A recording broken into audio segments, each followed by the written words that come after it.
Oh man, I've had a weird day. It's like serious. After I filmed the second upload, and I put that up at like 12, but I filmed it way earlier in the day. I passed out for like hours. I was just like, I'm fucking sleepy. So I went to sleep. I woke up. It's fucking 11. Like, I hate when you do that. When you go to sleep during the day and then you wake up at night and it just completely fucks you because you're like, what fucking day is it? Like, did I Rip Van Winkle this shit? Am I in the future now? Like, what is fucking up with this crap? So, I'm gonna do the other one tomorrow. Or try to get it done at least. But that's not what this video is about. I want to talk about something I saw and was going to do a video about before I passed out. The Pope. Pope fucking Rizzo is fucking resigning. Pope Nazi.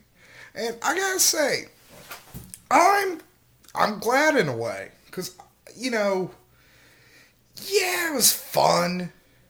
It's fun making fun of him for like the first couple of years he was fucking in office and fucking shit, but eh, that shit got old real quickly. I mean, the whole Hitler Youth thing is fucking funny, and then, the pedophilia thing, if you have a barbaric sense of humor like I am, it's fucking funny, because it's like, you know, you have these fucking Catholics saying all this fucking shit about, like, fucking, you know, I mean, look at half the fucking shit they've said, in the span of the last year or so, like the birth control fucking kerfuffle. Like, it makes God sad fucking that their Catholic hospitals have to fucking, be forced to fucking give people birth control. And it's like, hey, your God couldn't stop people from raping children in his own house, so you should probably sit down and shut the fuck up.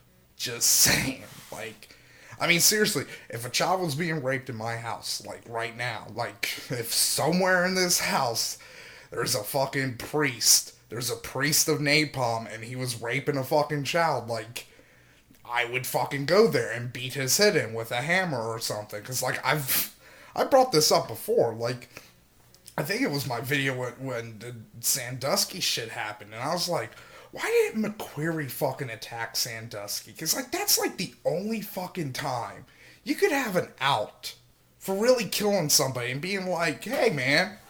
And you could do, like, fucked up shit to him probably, too. Like, you could probably cut off like a fucking child rapist's dick and then shove it in their fucking ass and then, rip their fucking head off God of War style.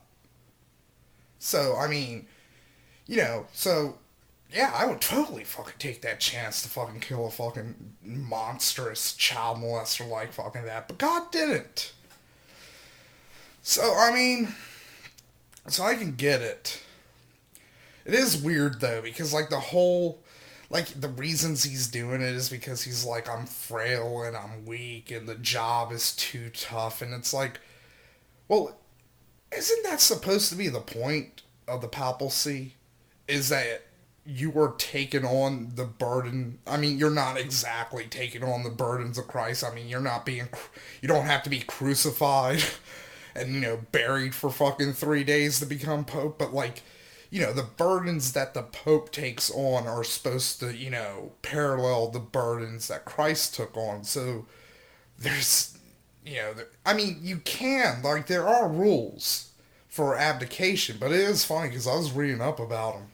The guy who came up with the rules for popes abdicating, he didn't even want to be Pope in the first place. He was like a crazy fucking hermit who lived in a cave, and he got word that the Pope had died at the time, so he sent a letter to the cardinals and Romans like, you need to elect a new Pope quickly or God is going to be pissed. And the cardinals were like, fuck it, let's nominate this guy. And he was like Pope for 5 months. He made like 3 decrees, and the last one was like, popes can resign if they want to. It's kind of sad what fucking happened to him afterwards, because all he wanted to do was just go back to his fucking cave and not deal with anybody. But his successor was like, you're not doing that, and locked him up in jail for the rest of his fucking life. So, I mean, is that going to happen with fucking with fucking Pope Ratigan or fucking Benedict or whatever you want to fucking call? Is that going to fucking happen? Is like the next Pope going to be like, you go to Pope jail? That'd be so fucking weird. The thing I'm finding interesting though is a lot of the favorites to replace Benedict is the three main ones are, one of them's from Nigeria, one of them's from Guyana, Africa. Is it Guyana or Guyana? Like, I always got that, like, confused. Like, the fucking place where Jim Jones went.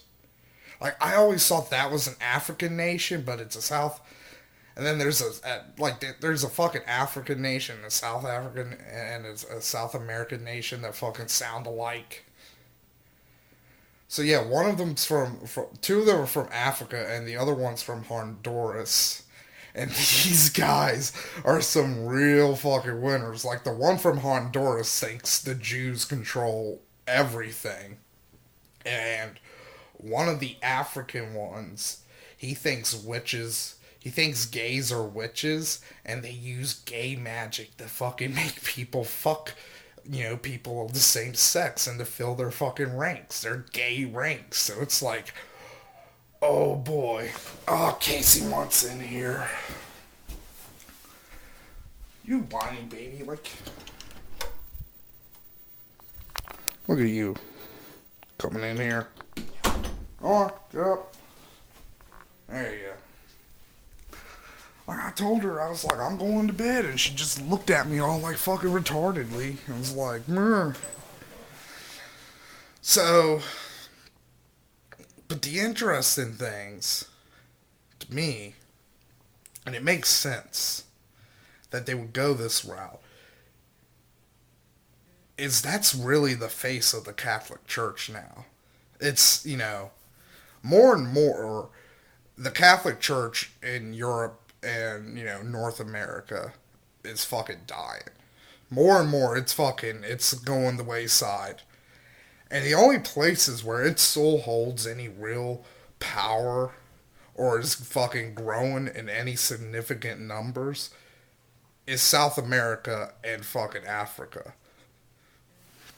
So, I think it was just last week, in fucking Honduras. Like, the Catholic Church, the branch of Catholic Church in Honduras brokered a fucking peace deal between between some of the drug gangs to keep, basically like, okay, we'll help you integrate back into society and shit, and, you won't go to fucking hell for any of the horrible fucking things you've done and all that crap. And it's so far it's worked. So, yeah, those, I get it. I can see it. Like, the Catholics are, the priest and fucking shit. And this is something else I'm thinking. And this is starting to go into conspiracy theory territory. So I will preface it by saying this is just my own speculation. Like, I don't have secret fucking Vatican documents that fucking, I know what's fucking really going on here. But from what I'm thinking Benedict was forced out. I don't think he wants to retire. I'm thinking that in the last couple of years of John Paul II's, that last fucking decade where he was just, he was basically a walking corpse. I'm thinking they consolidated a lot of fucking power behind the scenes, like the really big top cardinals in Rome. And I'm thinking they know they have a real fucking bad image problem, especially when your Pope looks like Emperor Palpatine and was a fucking, a Nazi at one fucking point. Well, kinda Nazi or whatever you want to go. However you want to cut that semantic pie. So I'm thinking they're like, we need some new fucking blood. We need a new face. So they're going fucking, they're going where the Catholic Church is still fucking popular. But, hey, that's just my own speculation. That's what I'm thinking. Because, again, it's just like, what happens to an ex-pope? Like, I've been thinking about that today. Like, does he go back? Does he go back to being a cardinal? Does he just retire completely and like just spends his day by a swimming pool filled with a young boy? Like, is that it? Like, what does a fucking ex pope do? I mean, is he gonna fucking? Does an ex pope shit in the woods? I'm gonna go to sleep on that question. Does an ex pope shit in the woods?